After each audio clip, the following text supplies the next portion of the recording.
Welcome back to New to Medical Device Sales. I am your host, Jacob McLaughlin, and today I'm coming to you with a very, very special guest. I'm so excited to be bringing you guys Miss Roxy Tirado. And Roxanne is someone who broke in with one of the largest medical device sales companies. And before that, she was a lead medical scribe at one of the offices that she was working at. And so she decided she wanted to break into medical device sales, and I'll let her tell her story, but broke in with one of the largest ones ever, and we'll rock and roll as my phone's going off. So before we get into it, Roxanne, welcome to the podcast. Thank you. Thank you for having me. Yeah, so excited to have you. So excited to bring you on. You have an absolutely great story, and I know that's going to be able to help a lot of people because I've talked to 3 people that were like medical assistants today that are looking to break in, so you've done that role before. You were doing a little bit different role when you got hired into this. And so we're just excited to have you and kind of just hear about your story. So you kind of just want to go into, who you are and kind of your background. Okay.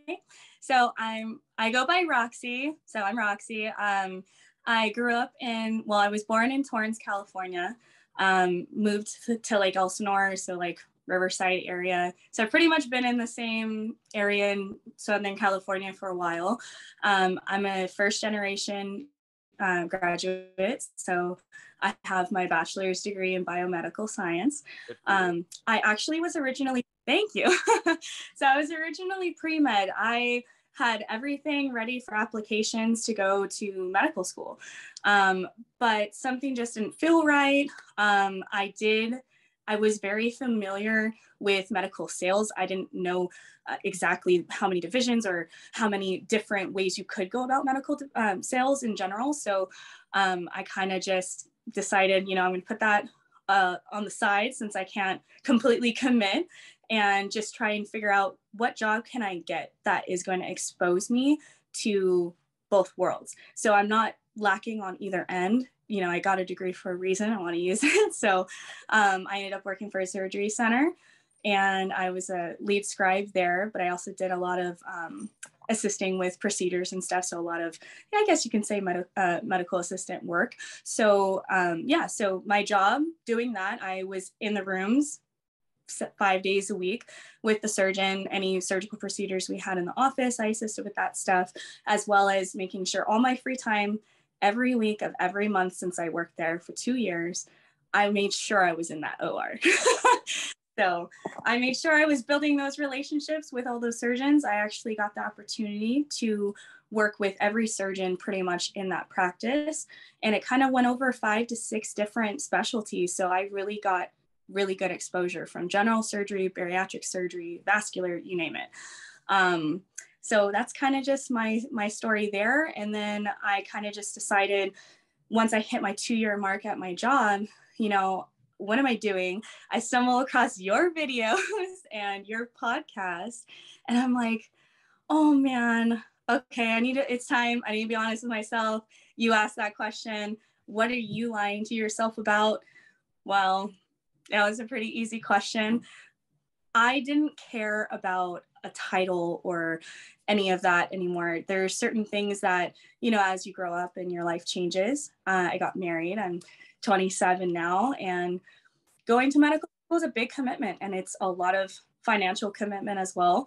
And I just realized that I can still help people. I can still impact someone's life and also get the best of both worlds and go into the sales field, which I don't have any medical device experience. I mean, I guess now a month, but but prior to that, I had no medical device sales experience or any of that. And after listening to your podcast, I listened to every single podcast, watched every video on my way to work, my lunch, afterwards on weekends. I think I went through everything in a matter of 2 weeks. Wow. And by that time, I'm like, you know what? This guy is so inspiring. And that's kind of where it hit off. And I finally was just like, I need to figure out how to get a hold of one of these reps that I've built relationships with. I bit the bullet, asked one of my surgeons, hey, I need your rep's number because we need to have a conversation. And actually, when I scheduled that, I texted her on a Monday, I believe, or a Thursday. Yeah. And then she texted me back. We got on a call the next day. And halfway through, she's like, actually, we're hiring for a position right now. So here is my regional manager's number. Here's this. I actually made it a point to meet with his entire team before I met him. So Smart. it's kind of from there. Yeah. I love it. And I just want to touch on a couple of things. Number one, just congratulations on like getting your graduate or being a first generation college graduate. That's amazing. Absolutely love hearing that story. And then also just what are you lying to yourself about, right? And that's a question that I've asked myself, still have to do it. It's a good one to always ask yourself because there's always things deep and down. And that's actually what happened to me back. Sorry, my dog is being very needy and trying to ruin their stuff. But one question my buddy asked me before I moved out here was like, hey, what are you lying to yourself? And I knew the answer, but I never had said it out loud. And so then that was something that got me to move forward and move out here. And the reason I say that is everybody knows what they're lying to themselves about. You all know why you're not where you want to be. You might not admit it all the time, but you know deep down. And I always tell people, I ask them right on the phone, I'm like, you don't need to say it to me, but like, if you want this or not, what you're like deep down. Like I even talk about relationships all the time. I was just having a talk with one of the guys at the hospital. I'm like, they've been together and it's just a fun conversation, but it's like, if this is the one or not, so it's always those fun conversations. We all know. It's just, do we want to admit it and actually say it out loud? But going on with that, I just want to say that it's so smart of you.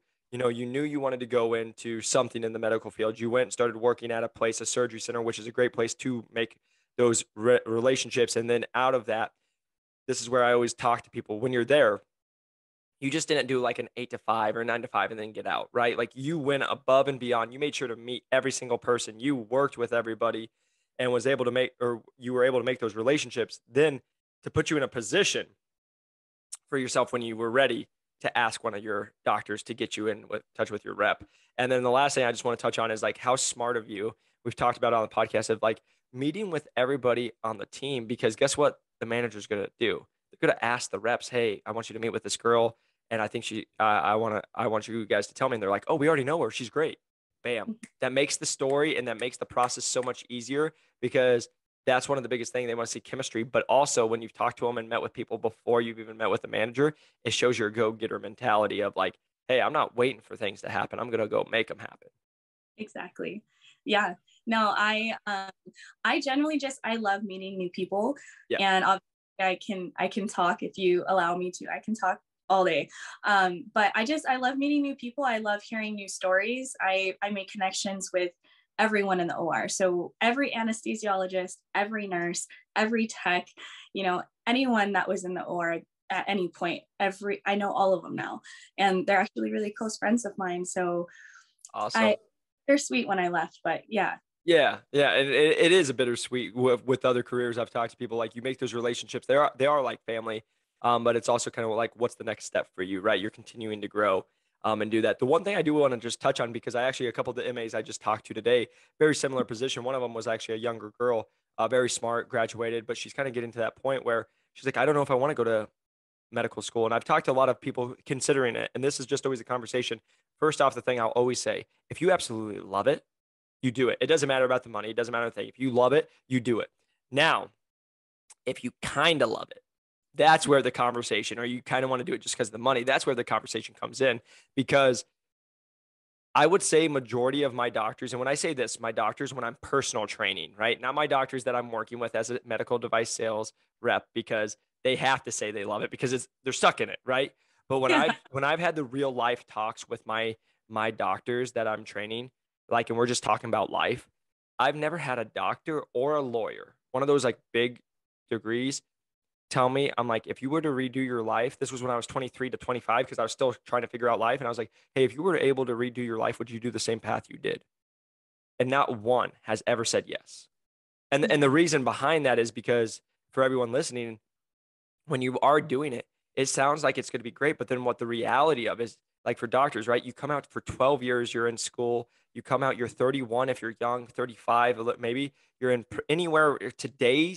it's probably anywhere from a half a million to $1 million in debt from all of the stuff that you've taken on.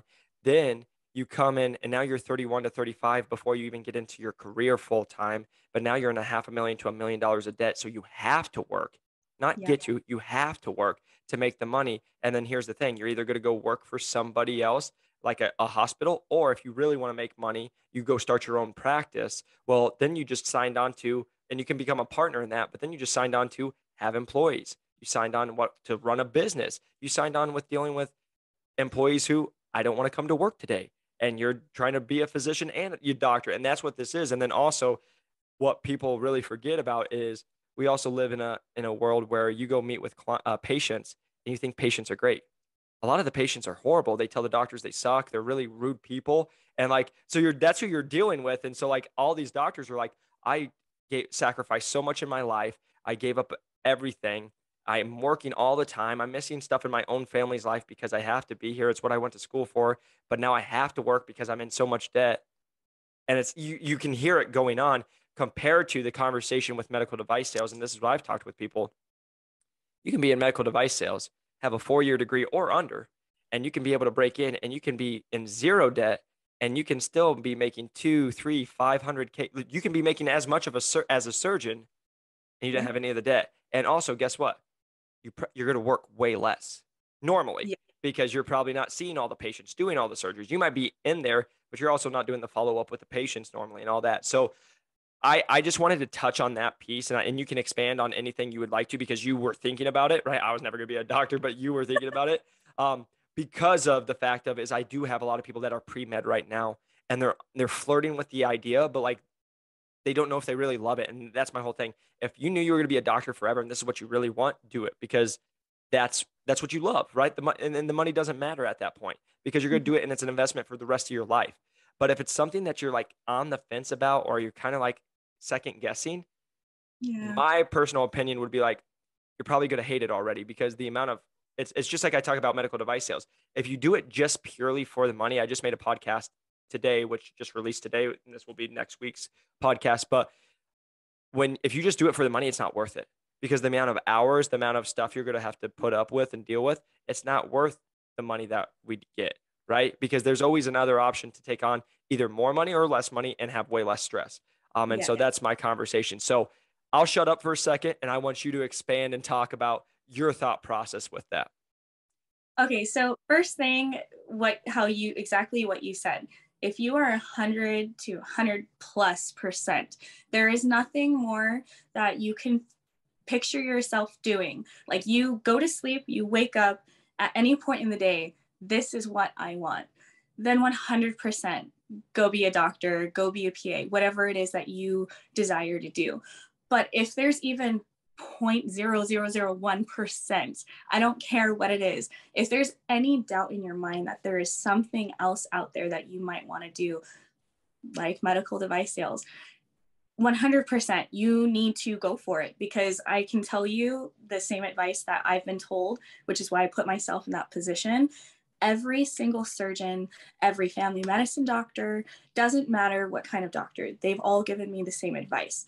Ask yourself, do you picture yourself doing anything else? And if you can answer that as no, great, go for it. Otherwise, it's just not going to work, because something like you posted, I saw on your LinkedIn, is if you aren't 110% invested in what you're doing, at the end of the day, like you said, money doesn't mean anything.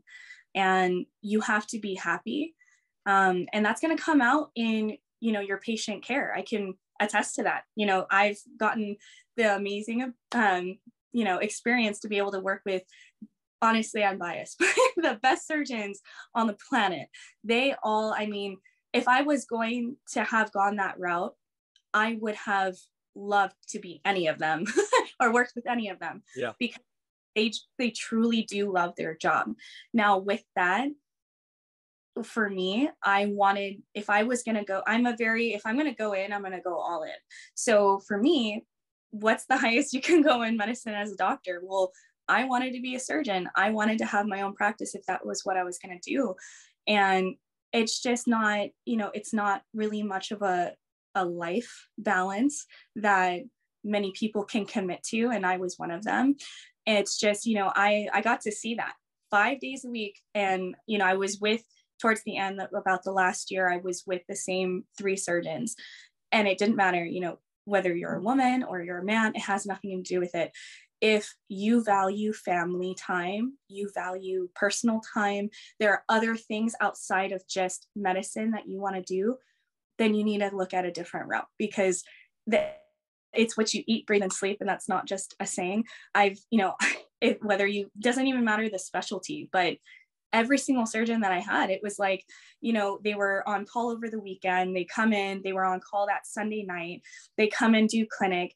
Right after that, they have to go do those surgeries that they had that when they were on call. And then guess what? Then the next day and the next day, and it's a job where you can never leave work. It's going to follow you everywhere. And personally, that wasn't something that I wanted. I have seen both sides of patient care as well with patients. I will say there's a reason I chose surgery. 50% of the time those patients are unconscious. So, that's a little bit less. I mean, I love patient care, and I love healthcare in general, but I also have a passion for sales. So I would say being pre-med and being in that position, I mean, as I said before, I did everything. It had nothing to do with, do I know if I'll get in? Am I doubting myself on that? It had nothing to do with that. I just took the advice that was given to me, and I was honest with myself. And I realized that I was trying to follow something that I wasn't 110% invested in. So, whether it's research or whatever it is that, you haven't done, if you're in that position, go do that research, go shadow as much as you can, because at the end of the day, you're never going to really know whether you're going to like something. I'm so sorry. My dogs are going crazy. Hey, you're good. Hey, we get it. This podcast is dog friendly. So anyways, yeah, my biggest piece of advice is just you need to shadow. And I know that kind of sounds cliche, but unless you have spent countless amount of hours, I'm not talking 1 or 2 sessions, you need to shadow your butt off. Yep. Because it took me, I mean, I thought of being a doctor since I was 6 years old. Yep. And it took me until now to be honest with myself and put myself in a position after doing all of that to realize it's not really what I want. Yeah. And you're giving me chill. Like when I know it's good, I get chills. Right. And like, and what you just said is so good, because so same thing, guys, same thing for me. I was going to be an occupational therapy student. That's how I got kind of out to Arizona. I got accepted. I was going to go in $150,000 a debt. And I'm like, I pay my own money, and you're going to make 70 to 80,000. This doesn't make any sense. And then I want to try to like have a family or buy a house or do anything. I don't have any money, and I'm living broke forever. Right. And again, I'm not saying you live forever, but it's like, I didn't love it. And like, it was very competitive. Like over thousands of people apply to those positions, and they would only accept anywhere from 25 to 40. And I got accepted into 3. And I'm like, I don't love it, and I'm taking somebody's spot who does. And here was the biggest marker for me during that time was I kept going off of like my mom would like encourage me to do it, because she's a nurse and she wanted me to get an education, right? And it was always, that's a safe job, right? It will always be there, right? And that's just being out there to you guys. That's always the trap, right? It's always safe, and nothing's ever actually safe. But I just say that because that's what people do. And then like for me, what I took pride in was telling everybody, oh, I'm an OT at 25 years old, right? Because most of them are 30, 35, right? It takes some time to find that. And it was an ego thing in there. And it was also for not validation for myself, but validation from others, being able to tell people that's what I was doing, right? And it wasn't till, like you said, I did it for 3 months. We had to get shadowing. And I was like, this isn't for me. And the reason that's what you said is shadowing, it's so true. I say it about medical device sales, right? It's always made sense to me, but it's like to some people, it doesn't make any sense. I'm like, I don't understand you. You're going to go to college. You're going to go to spend hours the rest of your life, and you've never tried it once. You watched a YouTube video for 10 minutes. Like, and that just seems like it's the greatest, right? Like no matter what job you guys do, there's going to be pros and cons. There's going to be good days and bad days, but that's what the thing is when you're doing it, you have to love it enough to be able to push where, 90%, 95% of the time you love it. And yeah, there's going to have those days where you're like, oh, this sucks. But the only way you're going to figure it out is by trying it. So even again, with me doing the podcast, this happens all the time. I still do the podcast. People are like, I love it. I'm ready to do it. I heard it. And then they do it. And like, just got a text today, 3 months in, holy crap, man. I didn't know what to expect. He's like, I've listened to all your podcasts that you say it, but like, I'm living it now. You know what I mean? And so you just don't know what you don't know. But I did want to just state on that to anyone that's listening, that's on the fence and stuff. When you guys do something, first off, try it, call people. And talk to people like you did, right? Because they're going to tell you. And if they care about you, they're actually going to give you like for me, everybody always asks me, and I just straight up tell them, hey, this is what I'm doing. And like everyone always is like, hey, Jake, are you going to be in med device for the next 20 years? Never said that, right? Because here's at the end of the day, if I love it in 20 years, I'll still be here. If it turns and I'm like, I hate it, I won't be here, right? Like, but I'm a different breed than everybody else, as you guys all know. Like I don't really care what anybody thinks. I'm just gonna make sure I'm happy and I do what I like, and like anybody else can just go blow smoke. Like I don't really care. But that's just what the life is, and that's what you guys need to think about is, are you doing everything you're doing in your life for you? Or are you doing it for the validation and what others are gonna think of you and what they're gonna say of you? Because I can promise you, if you do it for the second reason, if you don't do it for you, but you do it for everybody else, you're going to be really depressed and you're going to be really empty inside, because what happens is you're going to try to impress those people. And at the end of the day, they don't care. And then you just went and sacrificed your life to go do something for a validation when it wasn't truly what you wanted, and you missed out on that time. And now you could have done it and you're years behind. And that's what happens a lot of times with people I speak to. And they're like, I missed my shot. When you never miss your shot, you can do whatever. There's no age. And we just put these fake boxes on ourselves. But yeah, I wanted to go on that. That has nothing to do with medical device sales, but that was just a great point of like life. And what if you guys, because I get a lot of college graduates who are listening to this podcast, and it's like the journey of life is always going. But make sure at the end of the day, you figure out who you are, you figure out what you want and what's important to you in your life. And then you base it off that. Not what anybody says, not what your mom says, not what your dad says, not what your family says. Like I'm the biggest component of that, because like if I did that, I'd be doing a way different career, and I would not be happy with my life if I did what my parents told me to do. But I was honest with myself, and I was like, no, this is what I want because of me. Right. Mm-hmm. And that's the biggest thing. And this is the last thing I'll leave it with, and we'll switch the subject. But it's like, you got to do what you're doing in life because you want it, because you know deep down, and that's what you want. And guess what? If you decided to do it and 3 years later, I was a personal trainer, I was going to do it forever. And then 3 years later, got more information. I had done it. I had succeeded. And I learned more, and I was like, oh, I can do something else, make way more money and work way less, and also have way more opportunity for other things. Okay, I'm going to reevaluate, and I'm going to go take that information. I'm going to go use it. So like, that's the reason I say that about medical device sales. There's a million different divisions, but just because you do medical device sales, I know guys who did medical device sales, then they went into med tech, then they went into SaaS, and then now they're a CEO. Like that's happened. Just because you don't, what people do is they pigeonhole themselves into one thing, and they think we have to be there forever. Like, Yeah. just go do it. Have fun. If it's awesome. Awesome. If not, it sucks. Okay, it sucks. Do something else. Like, okay, now let's get back to medical device sales. All right. So you decided you wanted to break into medical device sales. Give us the journey. Tell us about it. Okay, so basically, I think it was like your second to last video at the time, and I was driving to work. I remember it like it was yesterday, actually. So I was driving to work. I put on your podcast, like I always did, and I just had this like, I don't. The best way I can explain it is, it's like when you're on that roller coaster and you're like right at the peak, right before it drops, and I just had that like tickle in my stomach, but like that sick feeling at the same time. And I'm like, how am I feeling like this when, I genuinely did love my job and I love my surgeons. Oh my God, I love my surgeons. But I was so happy, and it's, it's something I wanted my whole life. So what did this guy do to me? And I just, I was just honest with myself. I'm like, you know what? I cannot continue to do a job where it's supposed to be a stepping stone either way I went. And, it's time. It's time that I be honest with myself. It's time that I make that change for myself, because at the end of the day, like you say all the time, no one is going to do that for you. You have to do it yourself. And I was in a perfect position either way. And if I was going to do it, it was going to be then.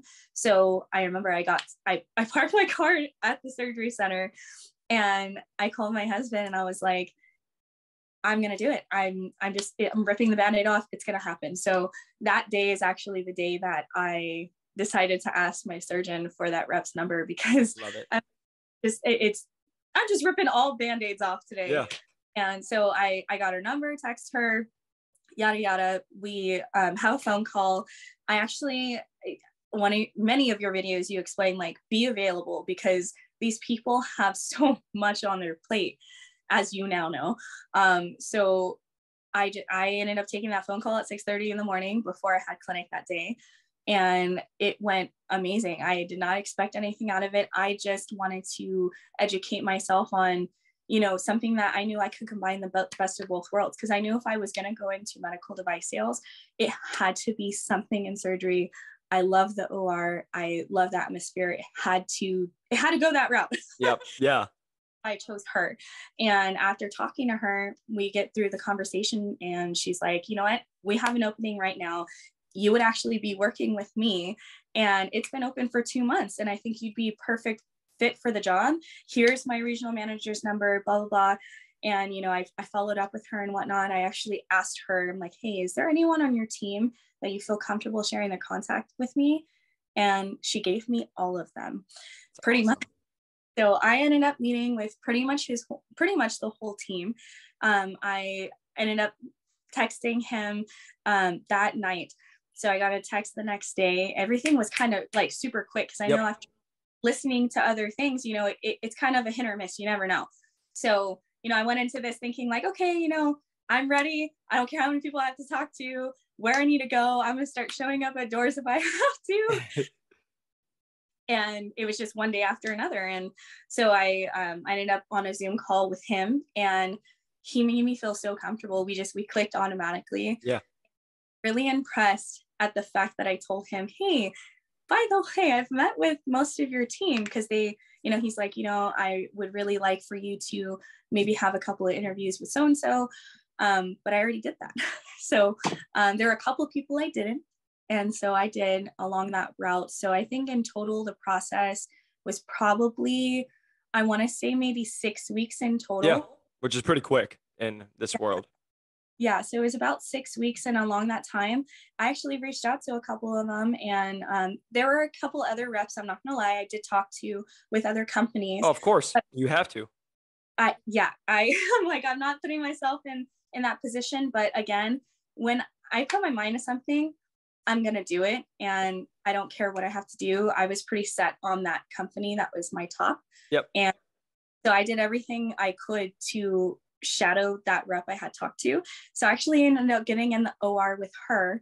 2 days before, I ended up calling the regional manager back just to follow up. We had an in-person, and then I want to say, yeah, because that was a Friday. And then over the weekend, I follow up with him on Monday again. I was really quick with my follow-ups, guys.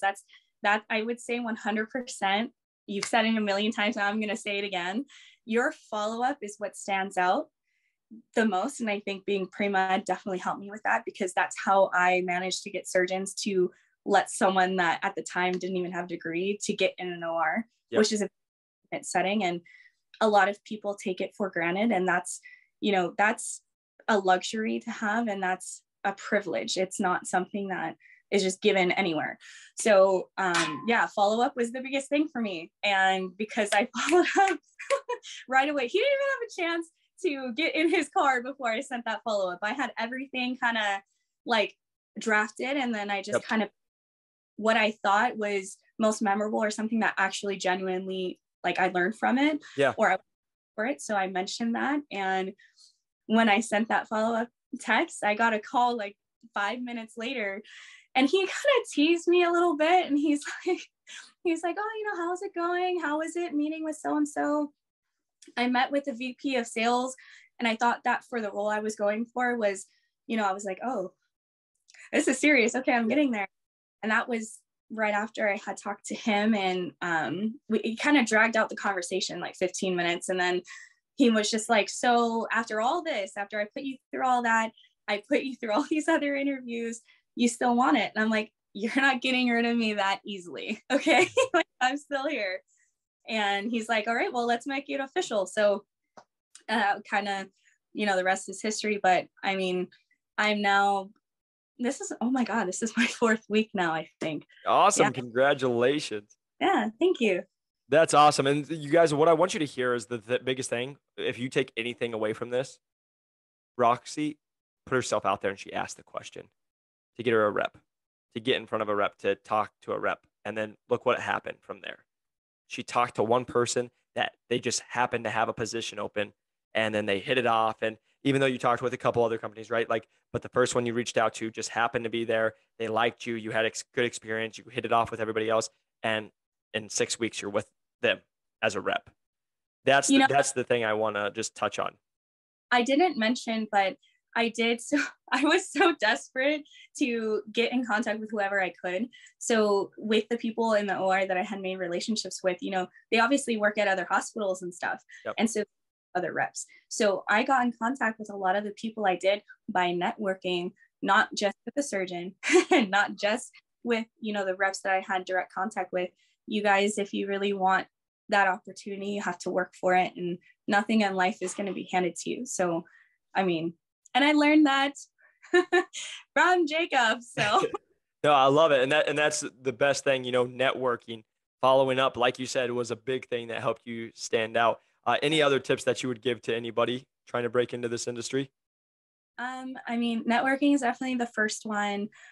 Secondly, be confident in yourself. I don't care if you actually believe it or not. You need to fake it till you make it, I guess. Be humble. Be humbler than you in the room or in an interview, and you have to prove yourself. So, just remember that. Third thing is just, if you feel like you've done everything, then you haven't. You need to continue pushing yourself, because if you ever get in a spot where you feel like, okay, I've checked all the boxes, no, you haven't. There's someone else that you haven't talked to. There's something else you haven't done. And I'd say, as you said before, know your why. If you can't answer your why, I guarantee you every person that you interview with or everyone that you talk to as a kind of intro conversation, they're going to ask you why. And if you can't answer that, that's done. 100%. No, and those are great pieces of advice. So please, you guys, the last 5 minutes, go back and re-listen to that, because again, she's 100% dead on. And again, Roxy, I just want to first off say thank you for taking time on this night to jump on, but also just congratulations to you on all the hard work you've done to get yourself into this position and to breaking into medical device sales. You definitely earned it. You deserve it. And I just want to say congratulations.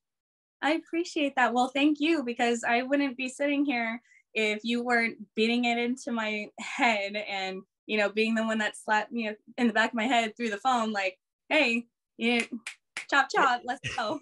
So thank you. Of course. No, always happy to have you.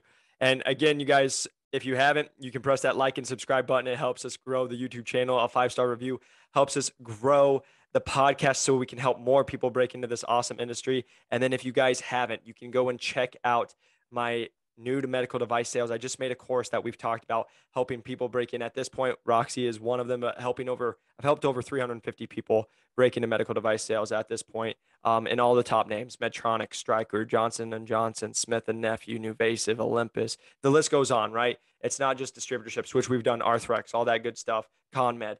It just keeps going. But I promise you, what I help you guys do is be the 1% of the 1%. What this course is, I'm not allowing just anybody in. I get on calls with everybody before, and we also have to make sure that we're on a good term. And I coach you guys through this, because I'm taking a very small number, because I want it to be personal, especially with this being the first one out, first couple of months. I want to make sure that everybody that's signing up, they're getting hired, so it's not just a big one. But if you guys are watching on the YouTube, press that like and subscribe button. If you guys are listening on podcast, a 5-star review helps us. And again, if you guys are interested in the course where I'm keeping it to a select few, reach out to me. Happy to answer any questions for you guys. Yeah, because again, what we do, and I talk about it all the time, what I do is I get people hired. I'm going to teach you how to separate yourself, and it's all about how you tell your story. So if it's something you guys are interested, check out the link in the description, course.newtomedicaldevicesales.com. And yeah, if you guys want to reach out, LinkedIn, the New to Medical Device Sales on TikTok or on Instagram, and you guys can find me anywhere else. But until next time, I hope you guys have a great week, and I'll talk to you soon. Peace.